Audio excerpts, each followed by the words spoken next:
आज मैं आपके लिए बहुत ही ऐसे यूज़फुल टिप्स लाई हूँ जिससे आप अपने समय की बचत के साथ साथ पैसे की भी बचत कर सकते हैं और आपके घर में जो सामान है उसकी भी आप सेफ्टी कर सकते हैं। बहुत ही आसान से टिप्स हैं ये। चलिए सबसे पहले क्या करेंगे, हमारे घर में जो ये पन्नियाँ आती हैं सामान के में, उसको क्या करते हैं हम उनको फेंक देते हैं। चलिए आज मैं आपको इसको यूज़ करके बताती हूँ। ये मेरा सब्जी का स्टैंड है। इसको देखिए मेरा 2-3 साल पुराना है, देखिए बिल्कुल नया लग रहा है ना।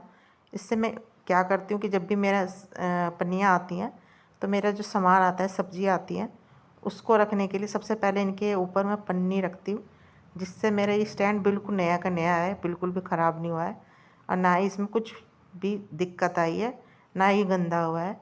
मैं क्या करती हूँ, पहले पन्नी लगाती हूँ इनके ऊपर, उसके बाद अपने सामान रखती हूँ। देखिए मेरा आलू और प्याज हैं, ये दोनों को मैं इसी तरह से रखती हूँ। जो भी मेरा सामान आता है सबसे पहले इन पन्नियों को रखती हूँ, उसके बाद मैं सामान रखती हूँ। देखिए इससे मेरी पन्नियाँ भी यूज़ हो गई हैं और एक मेरा बर्तनों का स्टैंड भी आज तक बिल्कुल नया है, बिल्कुल भी गंदा नहीं हो रहा।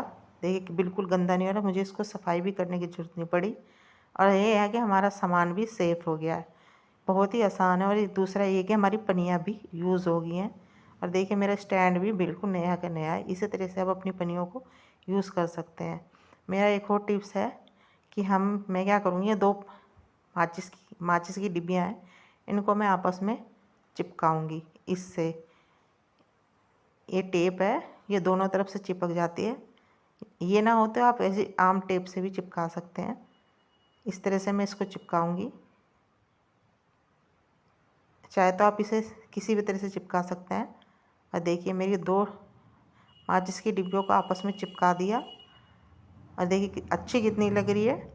और जो हम इसको यूज़ करेंगे वो भी बहुत ज़्यादा इम्पोर्टेंट है, क्योंकि हम क्या करते हैं, जब भी हम माचिस को यूज़ करते हैं या माचिस की तिल्ली को हम इस्तेमाल करने के बाद क्या करते हैं, हम फेंक देते हैं, नीचे फेंक देते हैं, कहीं भी फेंक देते हैं। तो उससे क्या होता है कि हमारे घर में गंदगी होती है, साथ के साथ ये माचिस की तिल्लियाँ जगह जगह पड़ी रहती है, बहुत बेकार लगती हैं। इससे क्या करेंगे, हम एक जो डिब्बी है वो तो खाली डिब्बी और एक भरी डिब्बी। जब भी हम एक माचिस यूज़ करी तो हम जो है खाली डिब्बी है उसमें वो जो जली हुई माचिस की तिल्ली है उसको डाल देंगे, जिससे हमारी ये माचिस की तिल्लियाँ घर में जगह जगह नहीं मिलेंगी और दूसरा हमारा प्रदूषण सफाई भी रहेगी। इसी तरह से आप पूजा में भी इसी तरह की माचिस को यूज़ कर सकते हैं। और जब भी आपकी टिप्स है, ये है पर्दे के लिए। क्या करते हैं, हम महंगे महंगे पर्दे अपने घर पे लगाते हैं और जब इनके धोने की बारी आती है तो हम क्या करते हैं, धोते तो हैं लेकिन इनके जो ये रिंग होते हैं ये ज़्यादातर ख़राब हो जाती हैं, इनके टूट जाते हैं। क्या करेंगे, इन एक तो हमारे महंगे पर्दे, ऊपर से ये इनकी रिंग है जो ये ख़राब हो जाएंगी या टूट जाएंगी तो हमें बहुत ज़्यादा नुकसान होता है। क्या करें, इसको जब भी आप पर्दा धोएं तो गारंटी है आपकी कि आप इसको सारी रिंगों को एक जगह इकट्ठी करके इसको किसी भी कपड़े से या किसी भी चीज़ से या किसी भी डोरी से इसको बांध के अच्छे तरह से टाइट बांध के आप धोएं।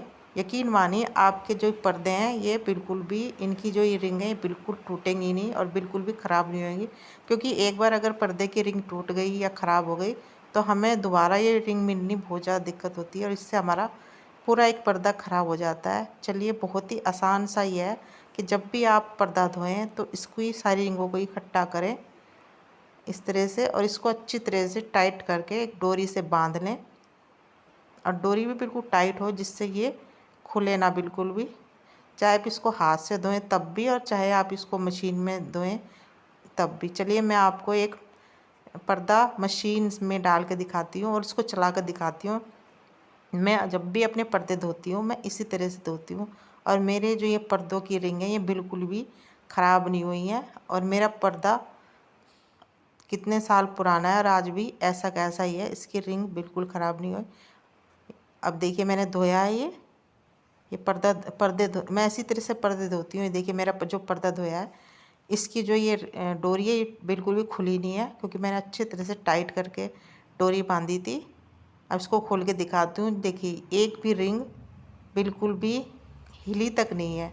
इसी तरह से आप जब भी आप अपने पर्दे धोएं आप इसी तरह से धोएं। मैं गारंटी से कहती हूँ आपके पर्दों की जो रिंग है ये बिल्कुल भी ख़राब नहीं होएगी और आपका पर्दा चलेगा। अब मैं आपको एक बहुत ही आसान सी टिप्स लाई हूँ चूड़ियों की। अक्सर हम क्या करते हैं, हमारे जो रोज़ डेली की चूड़ी होती है उनको हम ज़्यादा ढीली नहीं पहन सकते, क्योंकि ज़्यादा ढीली पहनने से वो जल्दी मोल जाएंगी।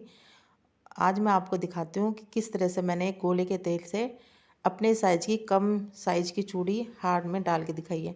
क्या करें, आप अपने साइज़ की कम साइज़ की चूड़ी को लिए और उसके बाद क्या करें, गोले का तेल लगाइए हाथ में और उसके बाद इसे डाल के दे। एक तो हमारा जो ये चूड़ी का साइज, ये जो हाथ है बहुत मुलायम हो जाएगा और हमारी चूड़ी आराम से आ जाएगी। और दूसरा यह है कि हमारी ये चूड़ी ज़्यादा दिन चलेंगी।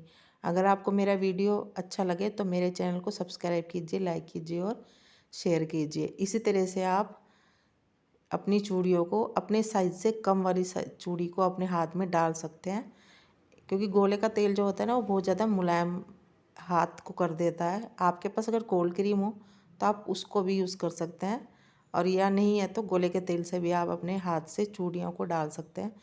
देखिए कि मेरे साइज़ की हाथ की चूड़ी जो है उससे भी कम की साइज है ये। और देखिए मैंने गोले के तेल से किस तरह से चूड़ियों को अपने हाथ में पहना है। इसी तरह से आप अपनी चूड़ियों को पहन सकते हैं।